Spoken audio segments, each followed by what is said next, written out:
Hey there, Starlight here. This segment is really to help community leaders dive into the behind the scenes thinking, psychology, and strategy that exists inside a membership and a community that they can then serve better their customers and experience better retention, engagement, connection, and long-term transformation in their membership, right? And so while we look at retention as a numeric on a chart to say, how long are people staying for? Are they staying and getting what they need? And do they stay with our brand continually after that? That mathematical number is deeply, deeply connected to how they feel as people inside of the membership. And it's really about connection. And this is my pulling back the veil on what makes people stay and how we can focus on some really important time in our memberships joining us to leverage and create that connection that they're looking for, and therefore boost retention, create communities that really matter, and have long-term impact in people's lives. So let's dig in. The blueprint for retention basically boils down to three core fundamentals. Is our member clear on where they are? Are they clear about how to conduct themselves? Are they clear about how to get things done? And are they clear about where to find things?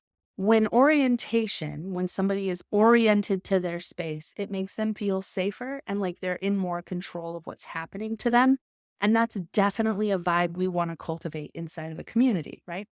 The next is about connection. A community is not one person to many. It's a recipe for a cult. So if it's many to many, then it's really important for us not to be the linchpin of connection inside of our community, but to actually be a connector, lighting the flames of other people's candles and getting them connected as well. Part of that means connecting with them in a personal way so that they don't feel like they're one in a million. A lot of that is connecting them to their journey inside of this membership, helping them understand where they are and what's ahead of them because they are here for a result. And this helps them actually get better results when they can see it, perceive it, and be connected to it. But then we're also very much wanting to connect them with other people in the network and in the community and in the membership because people don't buy memberships for connection. They just don't. They buy memberships because there's a promise about that membership that they want for themselves, right? A membership says, I'll help you solve X. And the ideal customer comes along and goes, yes, I absolutely want X. But nobody is selling, I want you to come and join another 1,000 people and like make new friends, right? Nobody's selling that because nobody wants to pay for that. But community is why people stay when they get enough of what they came for. So when we begin to deliver the results that they came here for and they go, cool, that could be enough. It's actually their connections to other people inside of the community that influence how long they will continue to stay because they've made connections with other people that are valuable and even more valuable than the cost of being in a membership. It's pretty clear why this is such a fundamental piece of the blueprint for retention. Then we go over here to accelerate. I also call this getting up to speed. Your membership is a group of people going at a specific speed, like a group of cars on a highway. And your new member needs an on ramp that gets them up to speed with everybody else, whether that's being engaged in how the content and conversation is being delivered inside of the community, or that's about helping them begin making progress and actually getting results for where they're headed and why they're here in the membership. We're going to dive into each of these corner pieces a little bit more here, but I just wanted to give you the bigger picture that all of these things are interconnected and we don't want to leave them out. And yet when we look at it like this, it feels like a really big to-do list, but we'll break it down much easier as we get into it. So when we look at how do we build connection, it's all about helping members feel seen, commit to the reason that they're being there, and connect with other members. How many of you have picked up a new habit that you totally planned to make part of your life identity, and then it didn't work out, and you bounced onto something else, right? People are joining a membership for a reason because there's something that they want to get as a result of joining that membership. The early stage of orienting them and retention is helping them build connection and connect with the path and reason that they joined in the first place. This is where truly transformative community leaders know where our target avatars are trying to go and are equipped to help them not only achieve that with content and events inside of a community, but actually help that person see, feel, and connect with and decide, yes, this is going to be one of the things I'm going to stick with that's going to change my life. So we can dive into a lot of different ways on how to do this. The top lines are the ones that are in bold, right? That are the most important. Connect in a personal way with new members. This can be automated, but an enthusiastic and personal welcome experience feels like the hostess met you at the door and was delighted to invite you into her house. And that's the vibe that a personal welcome gives when people first arrive. For community managers and leaders, I suggest that this is a DM, if not a public shout out or both, right? I also suggest that advanced communities pick 2 or 3 people who they would consider MVPs inside of their community to act as a welcome committee and ensure that everybody who's coming in the door, somebody is DMing them with a hi, I'm so glad you're here. How can I help you? Do you have any questions? Right? And like just make them delighted to be here and send them on their way to something that they need to do, right? Which really leads to being familiar with the member success journey. Every member is there to accomplish something.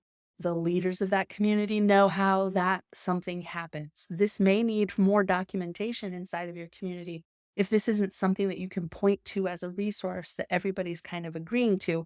But generally speaking, they need to know what the journey is for them. So don't just talk to them about the thing that they're going to achieve. Help break it down into steps, help them know where they are on that journey, and then how to. This really sets people up for what's possible about being an engaged and motivated member. Often we just need to see the idea to want it and then commit to it, right? And so we're not just showing them the journey for themselves, we're showing them for the journey inside of the community and the levels of experience and expertise that there is. But more than anything, we're connecting them with the reason that they're there and so that they can get more results. Connecting them with their network is all about building excitement around who else is there, right? Whether it's a monthly member mixer to get people connected, whether you respond to somebody's introduction post with a specific tag of another member that they would be good to connect with. That's a really great way to do it.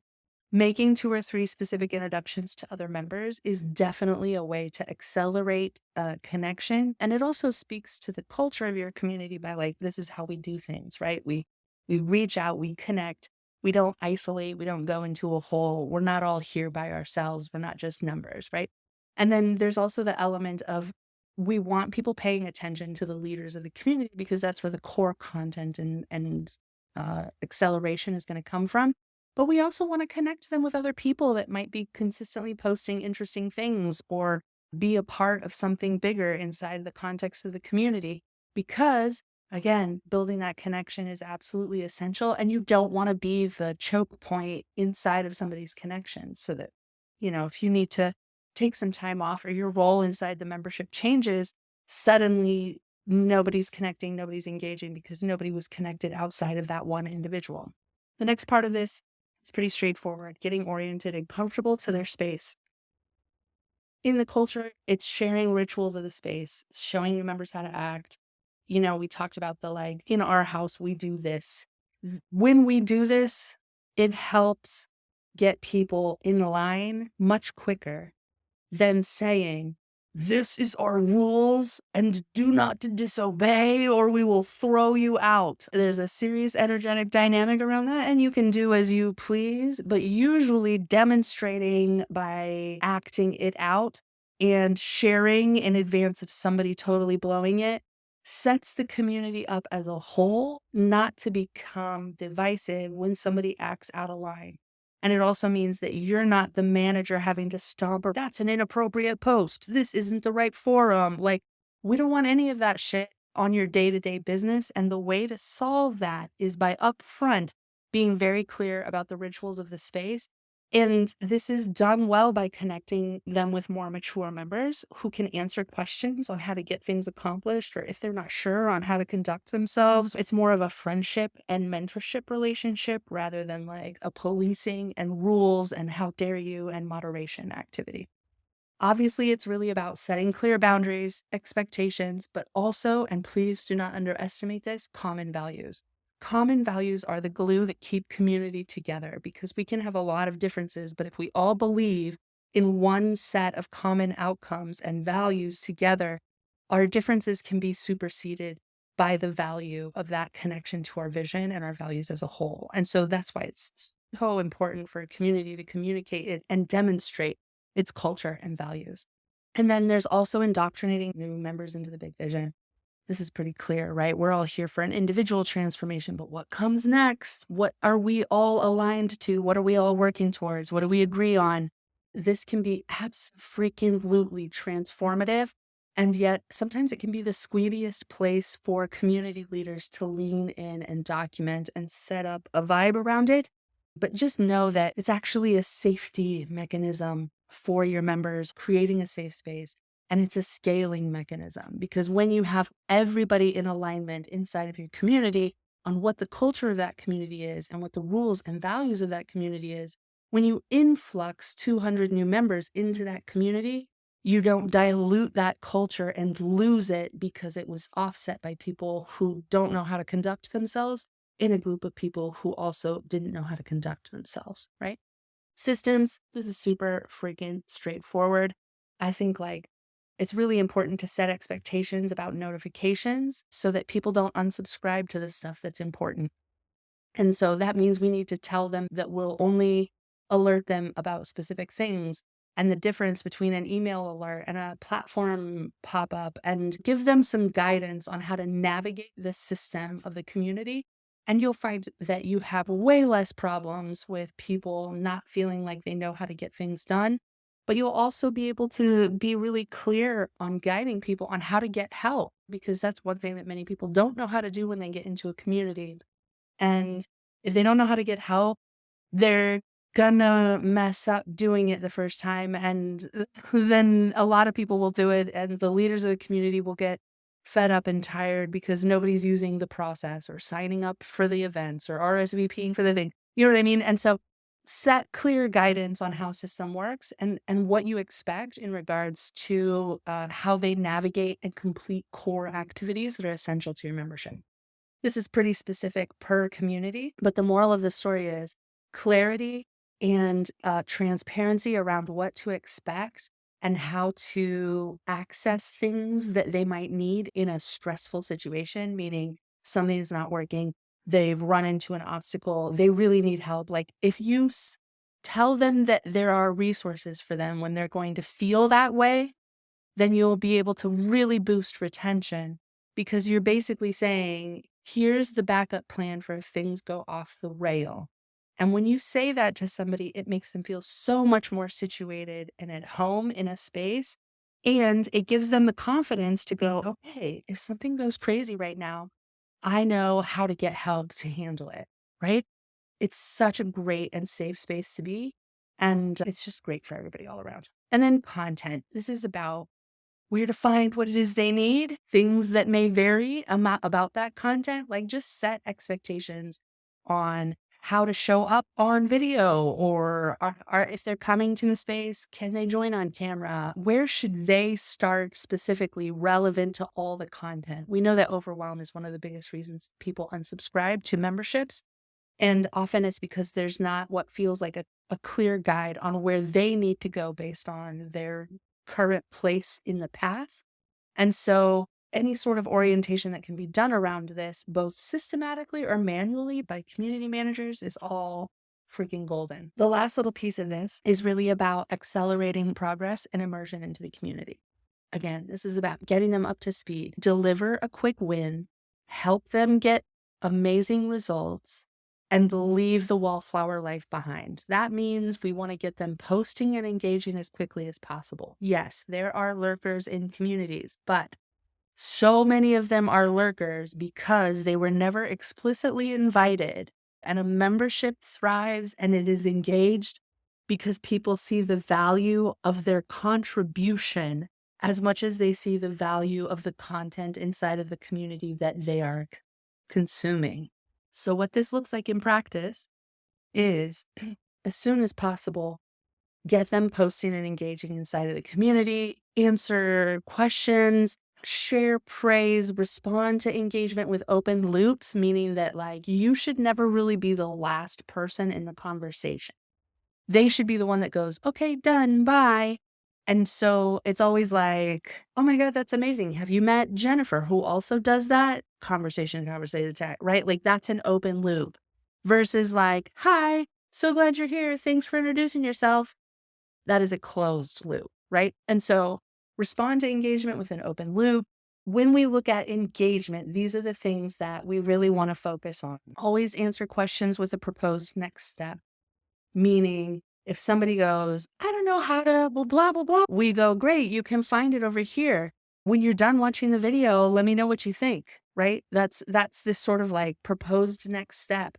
Or after you get done with that video, let me see the worksheet that you did, right? Something that makes them not just get the response of what you asked them, but takes them to the next level. And then honestly, this is where the values of the community, we see that, we share that, we praise that when we see it happening inside of memberships. There are lots of ways to do this in subtle ways and less than subtle ways. But the smallest way is simply by highlighting members, giving them the opportunity to talk about their background, the projects that they're working on, allow your audience to become part of their audience as well.